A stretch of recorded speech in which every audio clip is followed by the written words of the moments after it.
Hey everyone, we're back. We've got a little bit of news. We got some stuff done last week. We now have a new list of stuff to do. We are going to take out the tranny to fix the O-rings on the shift shafts. Now I couldn't find many videos, but I found a bunch of articles on it, so maybe we'll follow along with that. But that's what we're gonna be doing this weekend. Starter's coming off, drive shaft's gonna come out, drive shaft's gonna get painted. It's already taken rust off, transmission's coming out. Cleared a spot on the bench. Redo the O-rings. Follow along, we need to get to work. Hey, we're back, little update. We got the tranny out of the car. Not as heavy as I expected to be.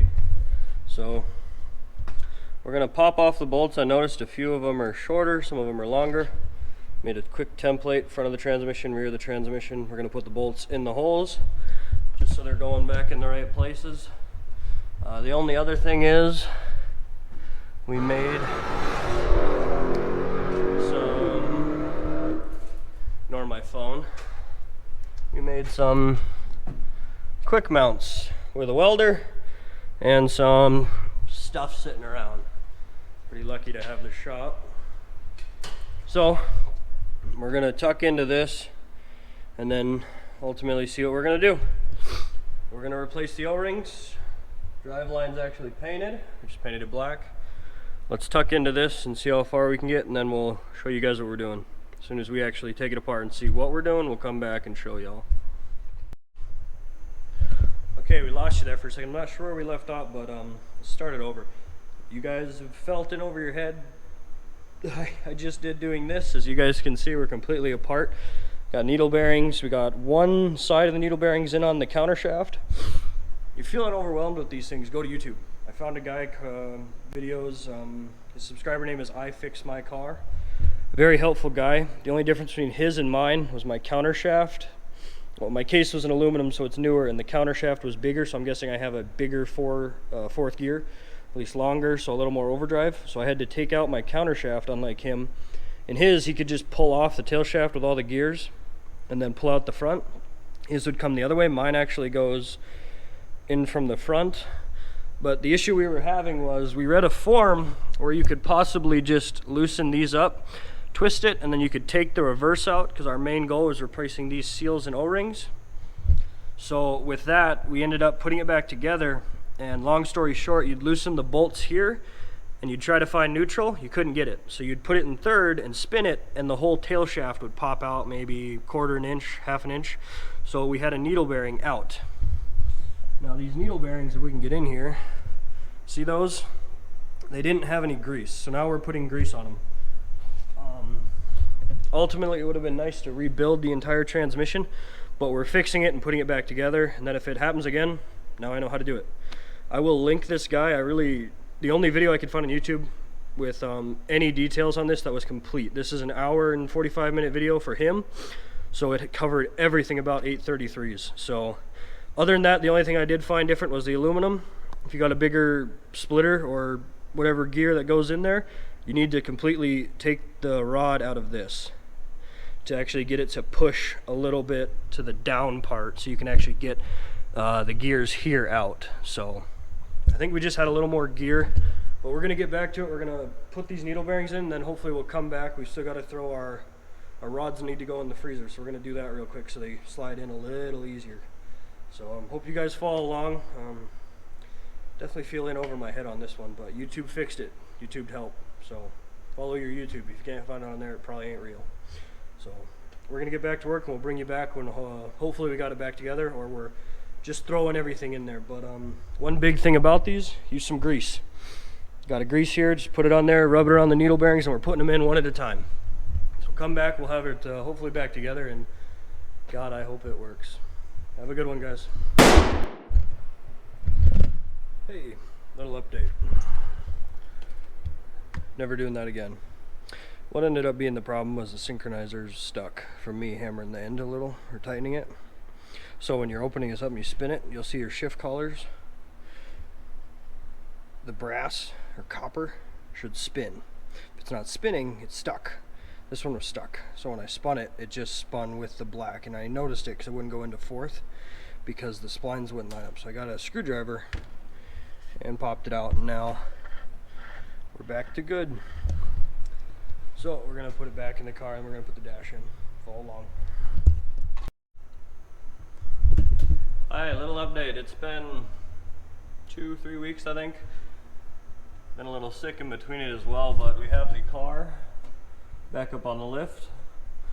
We have our old 3-speed, which we did throw in the car for the meantime when we were working on the 4-speed, because we didn't want the engine sitting up here and that. But we've got our 4-speed back in. A little bit of a leak there. But what we did is we've got the 4-speed back in. Kind of wish I would have shown you guys, but it was something I'd never done, so maybe we'll... I mean, I could open another one just to show you guys. I have another 4-speed out of my Challenger that needs O-rings as well. So a big thing with that was when I was actually turning it, and I'll put a picture in here, when I was turning it with the collar in the center of the 2 gears it needs to be in, it's got 2 copper or brass looking pieces. They're called the synchros. Those need to spin freely. They're not spinning freely, one of them's bound up. So we actually never had a needle bearing in a bad position. That one synchro on 4th gear, if I'm correct, 4th gear? Yeah, 4th gear, wasn't spinning. So all I had to do was stick a screwdriver in there and kind of pop it out. And that comes from when I was putting it together the first time, I was kind of just not spinning. When you put the transmission back together after popping the tail shaft out, you need to spin the shaft a little. It lets it fall into place, lets the whole thing go back together. If you just push it together and then put some bolts and try to snug it up, you're gonna run into the same issue I had, which was the synchro just kind of grinded into something. Now, synchro doesn't look damaged, it doesn't look like it was bad, everything seemed fine. So what we did is we've filled the transmission, we're gonna check it for leaks. That's why we've got a little bit of cardboard down there. We did just fill it, we filled it with 90 weight. They do recommend, I guess on some of these 833s, ATF if you did seals on them. I don't want to put ATF in it. So we went, you know, to the normal 90 weight, or 80-90. Other than that, we're going to see if the tranny works. I hope it doesn't leak. Big pain to take everything out and keep doing it. Definitely takes a toll on your back. One other thing is we bought some stuff for the car. So we have some little bit of wrap and some foam for the rear package tray. We actually got a glove box, found one on stock. The speakers, Walmart special. The door buzzer alarms. We have a cigarette lighter because ours was missing. We have some drift pins. We have a horn. Then we have a speaker box for a radio. The radio's still coming in. Everything from China is just super slow. Probably doesn't help with what's going on in the world right now as well, but we're going to get back at the car. Hope you guys follow. We're going to add a couple more clips to this, and then we're going to check back in on that tranny, see how it's doing. So follow along, guys. Definitely appreciate everything. Hey, we're coming back, a little quick update. So the car's back in the air. We ran it through some motions of starting it, checking everything. One thing we did have to do is the fork had let go on the inside. Take off the inspection cover, got it back on. So we ran it through the 4 gears. Car seems to run fine. It was going fine. We just had it in the air, you know, running it through the gears. So, but everything checked out, at least for putting it in gear. Next thing is we just gotta wait. Mowers can't be moved, so we couldn't get it off the lift, but we were gonna do more this weekend. We're gonna keep it a short weekend. Just running out of time. Big thing is transmission was taken apart, put back together, back in the car. It's working just fine now. Pretty much want to run it through the gears, see if it's going to leak anything. We're going to keep the cardboard there till I think next weekend, so another 5 days, and we'll be back on the car again, hopefully. So do a little bit more that week though. But the car's looking good and it's running for the most part.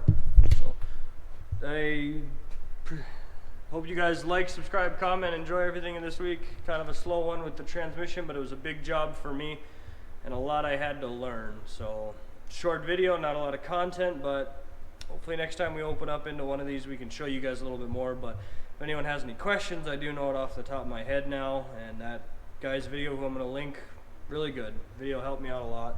Very detailed guy.